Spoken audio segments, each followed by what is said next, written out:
जय हिंद पेरेंट्स। आज हम बात करते हैं धर्म भूमि, ज्ञान भूमि और महाभारत की भूमि कुरुक्षेत्र की। और कुरुक्षेत्र में हम बात करते हैं गुरुकुल कुरुक्षेत्र की, क्योंकि देखिए बहुत से पेरेंट्स की बार बार कॉल आती हैं, सर वहाँ पे एडमिशन फीस कैसे है, वहाँ पे एंट्रेंस टेस्ट कैसे होता है, वहाँ पर इंफ्रास्ट्रक्चर कैसा है, बहुत कुछ कॉल आती हैं। तो मैं उन सभी कॉल्स का एक ही जवाब ये वीडियो है। इस वीडियो के जरिए मैं बताना चाहूंगा कि हमारे जो कुरुक्षेत्र के अंदर जो गुरुकुल कुरुक्षेत्र है उसमें प्रोसेस क्या है, और उसके एडमिशन की लगभग कोशिश करूंगा कि मैं आपके हर डाउट को क्लियर कर पाऊं। तो हमारा मेन ये वर्किंग यही मैंने आपको शो करने गया कि गुरुकुल कुरुक्षेत्र जो शिक्षा भी देता है, संस्कार भी देता है, और आधुनिक गुरुकुल है जो बच्चों को कंपटीशन लेवल की तैयारी भी देता है। कि बच्चों को वहां पे एनडीए का बहुत अच्छा रिजल्ट रहा है, आईआईटी का, नीट का बहुत अच्छा वर्किंग है। तो एक डिसिप्लिन भी मिल गया, और हमें जो एजुकेशन चाहिए मॉडर्न एजुकेशन, मॉडर्न एजुकेशन भी मिल गई, और उसके साथ हमें अच्छा अच्छा संस्कार भी मिल गया कि बच्चे में संस्कार भी चाहिए। क्योंकि वहाँ पे हमारे जो हवन की प्रक्रिया है और खाना भी वहाँ पे सारे का सारा ठीक है, आचार्य देवर जी के अनुसार वर्किंग जो रही है कि उन्होंने ऑर्गेनिक फार्मिंग को का बढ़ावा भी दिया है, और वो गुरुकुल में सारे की सारी जो वर्किंग कराते हैं बच्चों को फूड प्रोवाइड है वो ऑर्गेनिक फूड प्रोवाइड कराते हैं। तो उसके बारे में हम बात कर रहे हैं। तो ये हमारा टाइटल था आज का। तो उसके बाद हम बात करते हैं जो प्रवेश परीक्षा। देखिए गुरुकुल कुरुक्षेत्र का जो फॉर्म निकलता है वो जनवरी में फॉर्म निकल जाता है। जनवरी से लेके लगभग मार्च के फर्स्ट वीक तक उसकी डेट रहती है कि आप उस टाइम तक फॉर्म फिलअप कर सकते हैं। उससे फिर 10 डेज का फॉर्म टाइम दिया जाता है एक्स्ट्रा, कि आप लेट फीस के साथ भी फॉर्म अप्लाई कर सकते हैं। जिस दिन का एग्जाम होता है उससे लास्ट डे तक भी आप फॉर्म फिलअप कर सकते हैं। तो उसके बाद फॉर्म होने के बाद आपका लगभग लगभग 15 मार्च से लेके और 25 मार्च के बीच में पेपर हो जाता है। उसका जिस टाइम पेपर देके आएंगे तुरंत उसी नाइट में आपका तुरंत क्या रहेगा, रिजल्ट आ जाएगा। रिजल्ट आते ही आपको नेक्स्ट डे ही, देखो जो 9th क्लास का बच्चा है या जो +1 क्लास में वर्क में जा रहा है, जो 10th क्लास का बच्चा पेपर दे, तो +1 के लिए उसने डायरेक्ट नेक्स्ट डे ही तुरंत जाना है। आपके पास कोई मैसेज नहीं रहेगा, आपने तुरंत वेबसाइट से आपका रिजल्ट देखा, आप यदि क्वालिफाई हैं तो आपने जाके वहाँ काउंसलिंग में शामिल होना है। काउंसलिंग में आप क्वालिफाई करते हैं तो आपको तुरंत वहीं फीस जमा करवानी होगी। ये प्रोसेस रहता है +1 के लिए। अदर क्लास के लिए आपको जो भी एग्जाम हुआ उससे नेक्स्ट डे या लगातार 3 दिन तक का भी टाइम दिया जाता है, या कई बार क्या होता है आपके पास मैसेज या आप वेबसाइट पे बने रहना होता है, उसके मुताबिक आप जा सकते हैं। कई बार 1-2 दिन आगे पीछे, परंतु +1 के लिए तो श्योर नेक्स्ट डे ही आप एडमिशन प्रोसेस हो जाता है।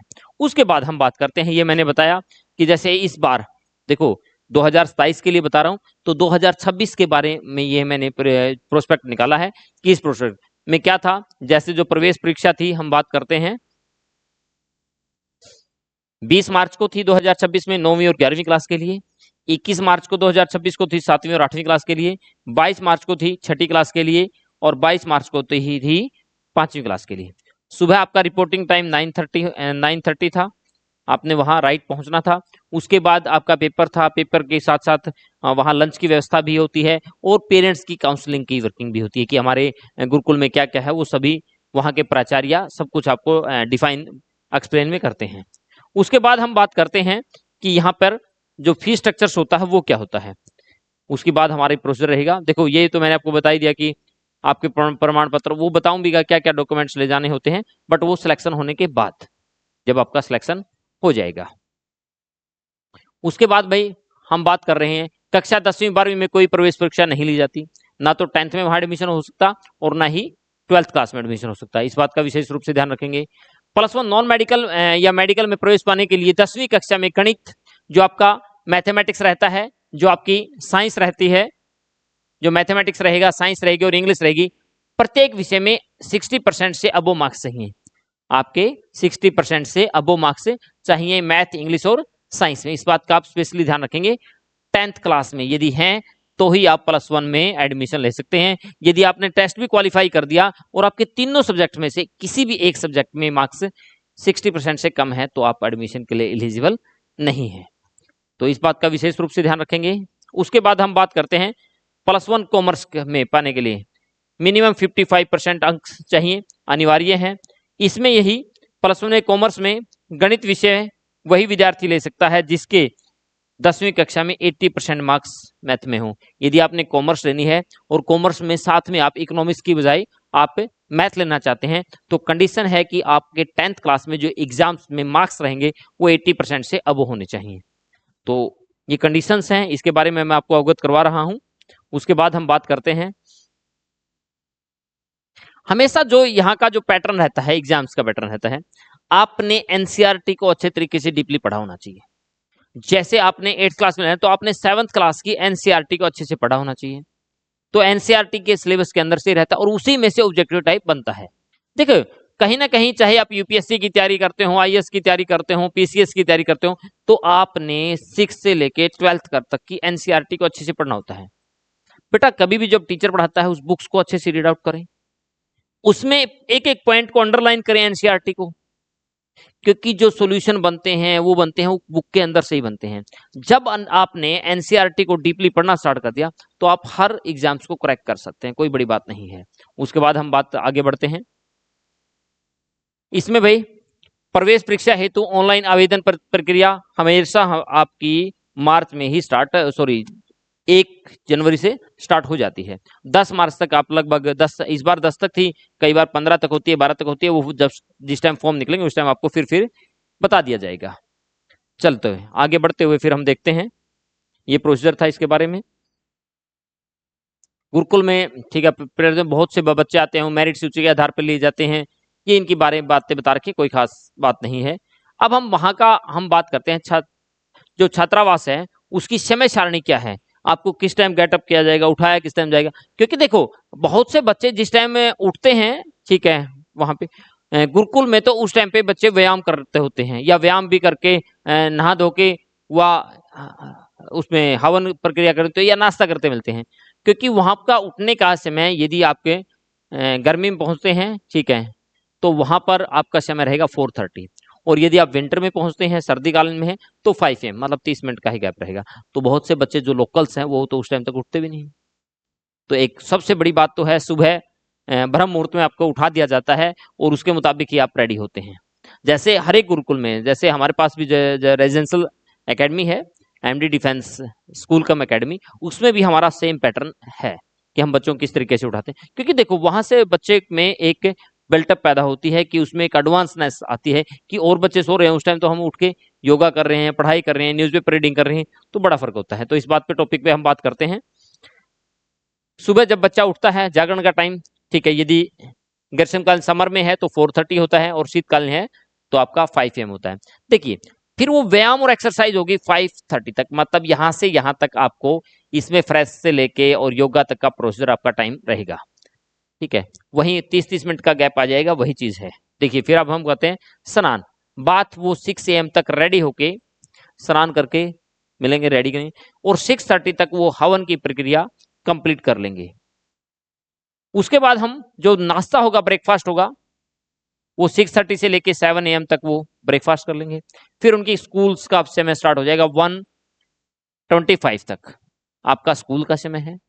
उसके बाद आपका लंच का टाइम आ जाता है, 1:30 से लेके 2 PM तक आप लंच कर पाते हैं।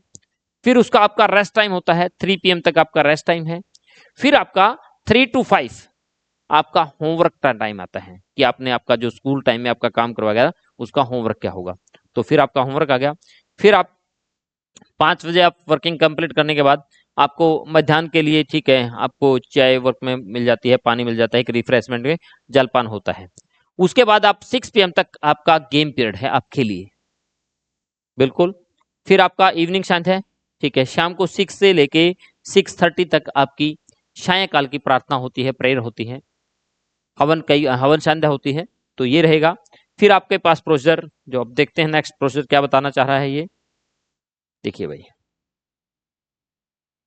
उसके बाद प्रेयर फिनिश हो गया, आपको डिनर करके 7 PM तक रेडी होना है। 7 PM तक, 7 से लेके आपको 9:45 तक सेल्फ स्टडी का टाइम आता है आपका, सेल्फ स्टडी करेंगे। उसके बाद आपकी 10 PM पे लाइट ऑफ और मॉर्निंग में तुरंत आप 4:30 गेटअप। परंतु वहां पे क्या होता है, 10 PM तो वहीं सेम है, बट वहां पे 30 मिनट का आपको मॉर्निंग में रिलैक्स मिल जाता है विंटर में, तो इस बात का ध्यान रखेंगे। फिर उसके बाद हम बात करते हैं कि देखिए, आधार कार्ड की कॉपी, छात्रावास फॉर्म, मेडिकल रिपोर्ट है, एसआर नंबर, जो एसआर नंबर होता है छात्रावास में कक्षा के संरक्षक के, जो हमारा हॉस्टल वार्डन होता है, उसके पास ये डॉक्यूमेंट्स आपको जमा कराने होते हैं। प्रवेश के समय विद्यार्थी के अभिभावक स्वयं सहित कहीं किन्हीं 4 सदस्यों के फोटो, आधार कार्ड आपको सबमिट करने, कि सिर्फ उन्हीं पे जो जिसके अपने फोटो दिए हैं और आधार कार्ड, सिर्फ वही वहां पर जाकर मिल सकते हैं, उससे अलावा किसी को मिलने नहीं दिया जाएगा। इस बात का ध्यान रखेंगे। फिर उसके बाद हम बात करते हैं, गुरुकुल कुरुक्षेत्र में बहुत से पेरेंट्स की कॉल आती है कि खर्च कितना है। देखो, नॉमिनल खर्च है, बहुत जायज खर्च है। एक अच्छे इंस्टीट्यूशन में, एक प्राइवेट इंस्टीट्यूशन में पढ़ाने के लिए खर्च होता है। यदि बहुत से पेरेंट्स चाहते हैं कि हमारे पास पेबल नहीं है, तो उनके लिए गवर्नमेंट ने बहुत अच्छी प्रावधान कर रखी है जेएनवी की, जवाहर नवोदय विद्यालय के लिए। वहां भी 6 क्लास और 9th क्लास में एडमिशन बच्चे का होता है। तो अब हम बात कर रहे हैं गुरुकुल की ही। देखिए, सबसे पहले तो बच्चे को जिस टाइम बच्चा जाएगा, पेपर देगा, पेपर से नेक्स्ट डे काउंसलिंग में उत्तीर्ण होगा, तो काउंसलिंग के तुरंत बाद पेरेंट्स को फीस जमा करवानी होती है, कि उनके पास टाइम इतना होता है। प्रवेश परीक्षा में उत्तीर्ण होने के बाद तुरंत काउंसलिंग के समय 25,000 रुपए एज ए एडमिशन फॉर्म आपकी ये होगी प्रवेश शुल्क। ठीक है, यहाँ पे क्या है, ये एडमिशन फीस ही लगाइए इसको, एडमिशन व अदर एक्टिविटी की वर्क है। देखिए, 25,000 deposit the admission and other activity charge confirm the seat. वहां से क्या होती है, सीट कंफर्म हो जाती है। यदि आपने जमा करवा दिए और आपका बाद में माइंड चेंज हो गया कि नहीं, हम गुरुकुल में नहीं जाना चाहते, बच्चे का मन नहीं है, तो इज एन नॉट रिफंडेबल, वो रिफंडेबल नहीं होती, स्पेशल विल बी मेंटेन्ड। इस बात का विशेष रूप से ध्यान रखेंगे। फिर हम बात करते हैं, मान लीजिए बच्चा 5th के एग्जाम देके 6th क्लास के लिए एडमिशन जाता है। 6th क्लास में 5,900 एज ए ट्यूशन फीस, जो आपकी मंथली फीस है, 8,100 रुपीज एंड हॉस्टल फीस है, टोटल मिला के 14,000 पर मंथ आपकी फीस रहेगी। और यदि मल्टीप्लाई बाय 12 करते हैं तो आपकी 1,68,000 आपकी टोटल फीस रहती है। इस बात का विशेष ध्यान रखेंगे। यदि बच्चा 7th क्लास का बच्चा जाता है तो वही सेम प्रोसीजर होता है, सेम है। 8th क्लास में बच्चा जाता है तो सेम है। मतलब खास बात यह है कि आपका जब बच्चा न्यू बच्चा जाता है, वो वन टाइम जो आपकी फीस लगती है 25,000 एज ए एडमिशन फीस लगती है, उस बात का विशेष ध्यान रखेंगे। उसके बाद हम बात करते हैं, ये था 6th 7th 8th की तीनों क्लास की फीस सेम रहती है, प्लस इसमें न्यू एडमिशन जाता है उस टाइम 25,000 पे आप विशेष रूप से ध्यान रखेंगे, एज ए एडमिशन फीस आपकी लगेगी। उसके बाद हम बात करते हैं 9th क्लास में जब बच्चा जाता है, सेम आपकी ट्यूशन फीस है, हॉस्टल फीस में 100 रुपीज बढ़ गया, ठीक है, 14,100 रुपीज, तो 1,69,200 आपकी फीस हो जाएगी। सेम 10th क्लास की सेम रहती है, सेम की सेम 10th क्लास की होगी। अब हम बात करते हैं +1 क्लास फॉर कॉमर्स, जो आपकी ट्यूशन फीस होती है 6,000 हो जाती है, हॉस्टल फीस होती है 8,200, 14,200, 1,70,400 आपकी टोटल फीस हो जाती है। कॉमर्स के लिए +1 और +2 कॉमर्स की सेम फीस होती है, नो चेंज। जब बच्चा 11th के लिए आईआईटी के लिए तैयारी करता है, 11th के लिए एनडीए की तैयारी करता है, तो उसकी बात करते हैं हम। जो ट्यूशन फीस रहेगी 6,200 रुपीज, हॉस्टल फीस रहेगी 8,300, ठीक है, 14,500 उनकी मंथली फीस रह जाएगी, दोनों को इंक्लूड करके ऐड कर दिया गया ये, और उनकी 1,74,000 रुपीज कंप्लीट ईयर की होती है। सेम आईआईटी के लिए है, सेम एनडीए के लिए है, इस बात में कोई चेंज नहीं है। अब 12th बच्चा तो साइंस से करता है, वही आपकी 6,200 रुपीज आपका ट्यूशन फीस है, 8,300 आपकी हॉस्टल फीस है, और 14,500 आपकी टोटल फीस इंक्लूड हो जाएगी, 1,74,000।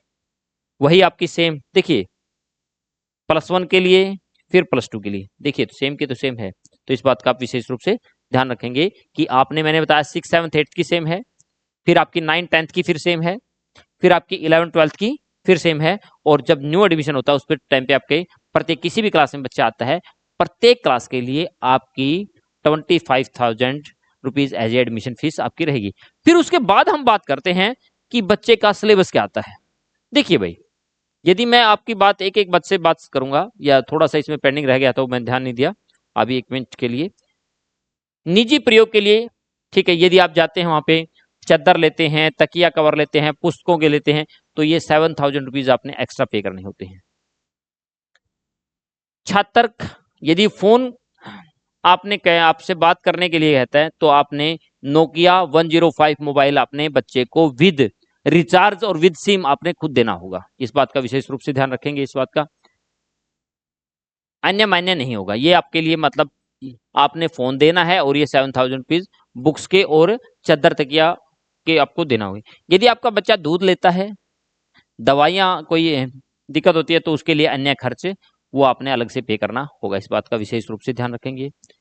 यदि कंसेशन आप वन टाइम उस पूरी पेमेंट को आप जितना टोटल बनता है वन टाइम जमा करवाते हैं तो आपको 2,500 रुपीज एज ए कंसेशन मिल सकता है। उसके बाद हम बात करते हैं शुल्क का। हो गया सारा का सारा, मैंने बताया उसको आप ठीक है। देखो जिस टाइम पे एडमिशन होगा 25,000 देने हैं। फिर आपने 3 मंथ के लिए 3 मंथ की भोजन का, आवास शुल्क का ऑनलाइन गुरुकुल की वेबसाइट पर दिए गए लिंक से HDFC के पोर्टल पर जमा करवाना होता है। त्रैमासिक खर्च की नगद राशि किसी भी गुरुकुल के कर्मचारी को न दें। यदि कोई अभिभावक किसी को नगद देता है तो वो स्वयं जिम्मेदार होगा, उसके लिए नहीं है। बात ध्यान रखेंगे। गुरुकुल कुरुक्षेत्र अपने सभी विद्यार्थियों से 11 माह का आवासीय आदि शुल्क लेता है, लेकिन अभिभावक की सुविधा अनुसार इसको 12 भागों में विभाजित किया गया है। मतलब आपको है तो वो 11th मंथ का, क्योंकि जून में उनकी छुट्टियां होती हैं, परंतु उसको थोड़ा इजी लगे उसको डिवाइड किया गया है 12 टाइम्स में। विद्यार्थी को सुविधा के अनुसार उचित मूल्य पर जूस, फल आदि खाद्य सामग्री प्रदान की जाती है। किसी भी छात्र द्वारा मध्य स्तर में विद्यालय छोड़ने पर उस द्वारा दिए गया शुल्क वापिस नहीं लौटाया जाएगा। स्पेशल बोला कि वापिस फीस नहीं होगी। त्रैमासिक शुल्क, प्रवेश शुल्क जमा करने के बाद वापसी नहीं होगी। 3 महीने का जो इंस्टॉलमेंट आप जमा कराते हैं और आपका मन चेंज होता है, बच्चा नहीं रहेगा, तब भी वो फीस नहीं रिफंडेबल नहीं होती। अब वही जो मैंने आपको बताई थी कि जो आपका प्रोसीजर था काउंसलिंग, 6 से 9th और 11th की काउंसलिंग के दिन ही फीस जमा करवाई। समस्त वार्षिक शुल्क व अप्रैल जून तक का त्रैमासिक शुल्क, मतलब जिस टाइम आप एडमिशन कराएंगे और अप्रैल मई जून 3 महीने का अपनी फीस साथ के साथ सबमिट करानी होती है। यही बातों को दोबारा रिपीट किया गया है। तो डेट दे दिया, वो तो डेट तो हम जब हमारा 2027-28 के लिए फॉर्म आएगा उस टाइम पे फिर मैं आपको डेटों के लिए दोबारा से वर्किंग देंगे। अब मेन बात आती है सिलेबस की। देखिए सिलेबस के लिए बहुत लंबा चौड़ा सिस्टम है, तो मैं आपको ये चीज करने की बजाय आप इसका स्क्रीनशॉट ले सकते हैं कि क्या आपका सिलेबस रहेगा। मैं एक एक छोटी छोटी रील भी बनाऊंगा और रील से आपको कंफर्म हो जाएगा कि सिलेबस किस चीज में क्या सिलेबस है। ये 11th क्लास मेडिकल, जब बच्चा 10th क्लास में है तो उसने इंग्लिश के लिए, फिजिक्स, केमिस्ट्री, बायोलॉजी और मैथमेटिक्स के लिए ये सिलेबस करना होता है। इसका आप स्क्रीनशॉट ले सकते हैं। जब बच्चा कॉमर्स में जाता है तो उसका इंग्लिश 40 का रहेगा, जो सोशल साइंस 30 की रहेगी, मैथमेटिक्स 30 का रहेगा। तो ये सिलेबस रहेगा। उसमें सिर्फ NCERT की इकोनॉमिक्स को आपने देखना है ध्यान से, तो ये है। उसके बाद हम +1 जो प्रवेश परीक्षा में जाता बच्चा, कक्षा 9वीं के लिए जब बच्चा जाएगा तो उसके लिए क्या प्रोसीजर रहेगा उसको देखते हैं। 9वीं क्लास के लिए वही आपका इंग्लिश 25 का रहेगा। देखिए स्क्रीनशॉट लेना पड़ेगा अपने, या हमारी छोटी छोटी एक एक पार्ट की रील आएंगी आपके पास, उन रील से आपको एक एक सिलेबस मतलब क्लास वाइज रील देंगे। उसमें आपको हर एक क्लास का 11th के लिए, 9th के लिए, 8th के लिए, 7th के लिए, 6th के लिए, प्रत्येक के लिए एक एक में डाला जाएगा। अब इंग्लिश आपकी 25 मार्क्स की रहेगी, साइंस आपकी 25 मार्क्स की रहेगी, मैथमेटिक्स 25 मार्क्स का रहेगा। फिर आती है SST 15 मार्क्स की रहेगी, हिंदी 10 मार्क्स की रहेगी। इस बात का ध्यान रखेंगे। फिर बात करते हैं हम 8th क्लास के लिए, सेम इंग्लिश 25, साइंस 25, मैथ 25 और वही 15 की आपकी SST और 10 की हिंदी सेम। फिर जब हम बात करेंगे 7th क्लास के लिए 25 इंग्लिश, 25 साइंस, 25 मैथ, 15 की आपकी SST और 10 की आपकी हिंदी रहेगी। जब हम बात 6th क्लास के लिए करेंगे, सेम 25 की इंग्लिश, 25 की साइंस, 25 का मैथ, 15 की आपकी SST और 10 की आपकी हिंदी रहेगी। तो बच्चों ये सिलेबस रहता है ओनली फॉर आर्यकुलम, नीलोखेड़ी और गुरुकुल ज्योतिसर में 5th क्लास में एडमिशन होता है। मेन जो गुरुकुल है उसमें 6th क्लास में एडमिशन होता है, 5th में नहीं होता। तो बच्चों ये सिलेबस रहता है, बहुत नॉमिनल अच्छा सिलेबस आता है। तो सभी बच्चे अच्छे से तैयारी करें। और यदि आप इसके लिए हमारे से सहयोग चाहते हैं, इसके लिए स्टडी मटेरियल चाहते हैं, इसके लिए लास्ट जो हमने प्रैक्टिस पेपर बना रखे हैं, प्रैक्टिस पेपर चाहते हैं, तो या तो हमारी एमडी डिफेंस स्कूल के नाम से वेबसाइट है, उस पर जाकर वहां से ले सकते हैं, या नीचे दिए कॉन्टैक्ट नंबर पर कॉल कर सकते हैं। तो धन्यवाद, जय हिंद। आज के लिए इतना ही, थैंक यू।